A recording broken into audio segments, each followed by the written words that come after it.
Hello বন্ধুরা, welcome my back to channel Pinky village life চ্যানেলে তোমাদের অনেক অনেক স্বাগত ও ভালোবাসা জানিয়ে বন্ধুরা নতুন একটা ভিডিও স্টার্ট করছি।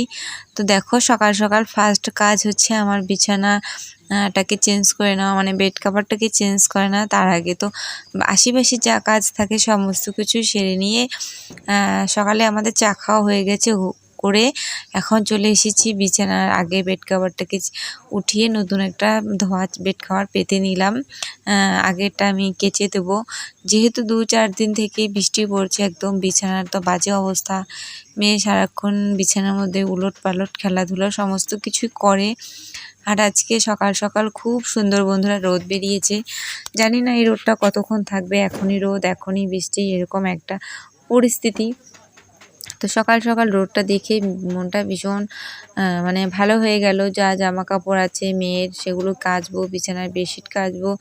আমার নাইটিগুলোর একদম বাজে একটা অবস্থা হয়ে আছে বন্ধুরা। মানে কেমন একটা গন্ধ বেরিয়ে গেছে, যেহেতু ভিজা ভিজা থাকে সেরকমই পরতে হয়। তার জন্য তো চলো এখন হচ্ছে বালিশের কাভারগুলোকে নিয়ে সোজা চলে যাব কলপাড়ে, ভিজিয়ে একদম ওগুলো সমস্ত কিছু কেচে দিয়ে একবারে স্নান করে ঘরে চলে আসবো বন্ধুরা। তো তো চলো তোমাদেরকে আজ হচ্ছে রবিবার বন্ধুরা। তো শুরুতে বলতে ভুলে গিয়েছি, আজকে হচ্ছে আমার ব্যস্ততার জীবন। তো চলো আমার ব্যস্ততার জীবন কাহিনী তোমাদের সাথে জানি না কতটা শেয়ার করতে পারবো, তো অল্প অল্প হলেও কিছুটা তুলে ধরার চেষ্টা করব বন্ধুরা। আর দেখো কদিন ধরে বৃষ্টির জন্য বাড়ি ঘর একদম কাদা হয়ে আছে। আর এদিকে আমি জামা কাপড় সমস্ত কিছু কেচে দিয়ে স্নান করে চলে এসেছি। আর বাইরেও কিছু মানে বাড়িতে কিছু জামা কাপড় মেলে দেওয়া হয়েছে। তো বাড়িতে জায়গা হচ্ছিল না তার জন্য। আর দেখো এদিকে ফাইনালি আমাদের রাস্তার কাজ শুরু হয়ে গেছে। তো আগে যে পাথরগুলো ফেলেছিল সেগুলো মানে রাস্তা দিয়ে দিয়েছে, পরে আবার নতুন করে পাথর নিয়ে এসেছে। তো এখন চলে এলাম ঠাকুর পুজো করার জন্য।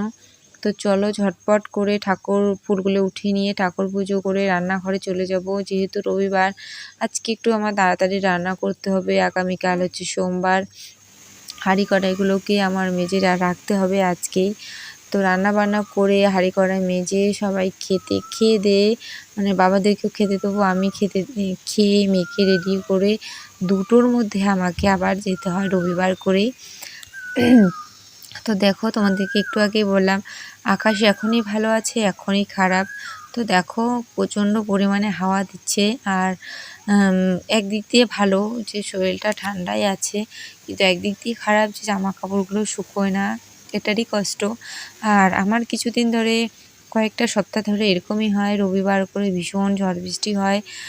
যখন আমি 8-এ চলে যাই, মানে একটু ক্লাস হয়, তারপরে হয় কোনো দিন মাঝ রাস্তায় চলে আসি তারপরে। তো দেখো আকাশটা একদম মেঘলা করে আছে। তো চলো রান্নাটা সেরে নিই। আর রান্না বসিয়ে দিয়ে আমি একটু ভিডিও শ্যুট করছি। আর আজ একটা পার্সেল আসার কথা আছে, সেই পার্সেলটা আমাদের সাথে আমি শেয়ার করব। মেয়ের জন্য কি আমি অর্ডার দিয়েছি মেয়ে এখনও অবধি জানে না। আজকে আসার কথা, জানি না আসবে কি না। তো দেখো ফাইনালি চলে এলাম হচ্ছে 8-এ। আর ভীষণ পরিমাণ গরম বন্ধুরা। তো আজকে একটু জামা পরে চলে এসেছি। আর দেখো মাঠে সমস্ত বাচ্চারা দল হিসাবে গোল গোল করে বসে গেছে। তো এটা হচ্ছে আমার মেয়েদের দল। তো আমার মেয়েরা সবাই ওখানে গেছে, বড়দেরকে আর্ট দেখিয়ে দিচ্ছে, তো ওখানে একটু দেখছিল। তো আমি এখানে বসে আছি। আর যা পরিমাণে গরম, সাথে একটা করে পাখা আছে প্রত্যেকটা মায়ের কাছেই বাচ্চাদেরকে হাওয়া দেওয়ার জন্য। তো বাচ্চাদের মায়েদেরকে তোমাদের সাথে মানে দেখালাম না তোমাদের। তো চলো আর্টটা শেষ করে ঝটপট বাড়ি যেতে হবে, আকাশের পরিস্থিতি অতটাও ভালো নেই। তো দেখো পার্সেলটা চলে এসেছে, আমিও বাড়ি এসেছি, পার্সেলও চলে এসেছে বন্ধুরা। তো চলো এখন হচ্ছে আনবক্সিং করার পালা। তো ক্যামেরা ধরে তো আর করতে পারবো না, কেউ ক্যামেরাটা ধরে দিলে ভালো হয়। তো চলো এটাকে খুলে তারপর তোমাদেরকে দেখাচ্ছি কি জিনিসটা ফাইনালি। তো দেখো এই জিনিসটা করেছি মেয়ের জন্য অর্ডার।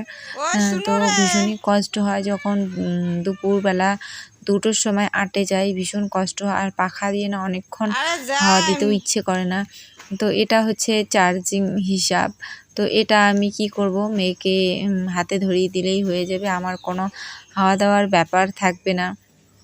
তো তার জন্য এটা বন্ধুরা মেয়ের জন্য অর্ডার করা। তো মোটামুটি ভালোই এসেছে, কোনো খারাপ নেই। একবার তো মেয়ের জন্য একটা কোট অর্ডার করেছিলাম, তো এটা ভীষণ খারাপ এসেছিলো। তো ওখান থেকে এসে এখন যাচ্ছি একটু অনলাইনের দোকানে, যে রবিবার করে বাজারে যাই, একটু বাজারে কাজকর্ম যা থাকে সেরে নেবো, সেটা আর পারি না, কেন দুপুরবেলা দোকান সবই বন্ধ থাকে। আর আজকে আমার হাজব্যান্ডও বাড়ির কথা আছে আসার, তো আস্তে আস্তে একটু সন্ধ্যের দিক লেগে যাবে।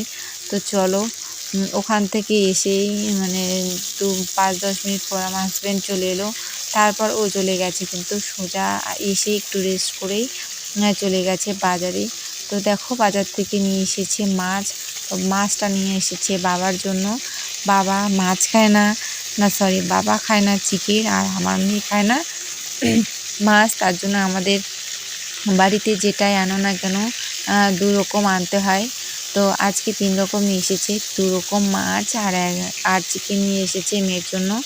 তো মানে 3 রকম মাছ নিয়ে এসেছে। একটা হচ্ছে আমার হাজব্যান্ড আর বাবার জন্য 2 পিস নিয়ে এসেছে মাছ, ওই যে দেখতে পাচ্ছ বড় বড়, ওটা হচ্ছে পাঙাশ মাছ, আমি খাই না। তো আমার হাজব্যান্ড আর বাবা খাবে, তার জন্য 2 পিস গুনে গুনে নিয়ে এসেছে, কেননা ওটা হচ্ছে তেলীয়যুক্ত মাছ, বেশি খাওয়াটা ভালো না, তার জন্য। আর এটা হচ্ছে ছোট দেখে একটা রুই নিয়েছে, একদম পুরোটা নিয়ে এসেছে মানে গোটা। আর মেয়ের জন্য এখানে কত হাফ কিলোর মতো আর কি চিকেন নিয়ে এসেছিলো। চিকেনের সাথে চিকেনের পা আমার মেয়ে খেতে ভীষণ পছন্দ করে, তাই ওর জন্য নিয়ে এসেছে। তো আজকের ভিডিওটা তোমাদের কেমন লাগলো অবশ্যই কমেন্ট করে জানাতে ভুলো না। আর আমার হাজব্যান্ডকে দেখালাম না, জানি না কেন, ও বাড়ি আসলে ওকে যে একটু ভিডিও করব বন্ধুরা, আমার সেটা বেরিয়ে যায় মাথা থেকে, একদমই মনে থাকে না। আর চিকেনটা একদমই করব হালকা পাতলার মধ্যে। তো চলো চিকেন রান্নাটা হয়ে গেছে, নামিয়ে নিয়েছি। তারপর যে বলেছিলাম পাঙাশ মাছ নিয়ে এসেছে 2 পিস, তো সেটাই ভাবছি একটু হালকা ঝোল করে দেবো, শুধু জাস্ট জিরে, আদা, লঙ্কা, রসুন এইগুলো বাটা দিয়ে, কোনো আলু টালু অ্যাড করব না। তো চলো আজকের মতো বন্ধুরা ভিডিওটা এখানেই, নেক্সট ব্লগে দেখা হচ্ছে, ততক্ষণ ভালো থেকো, সুস্থ থেকো।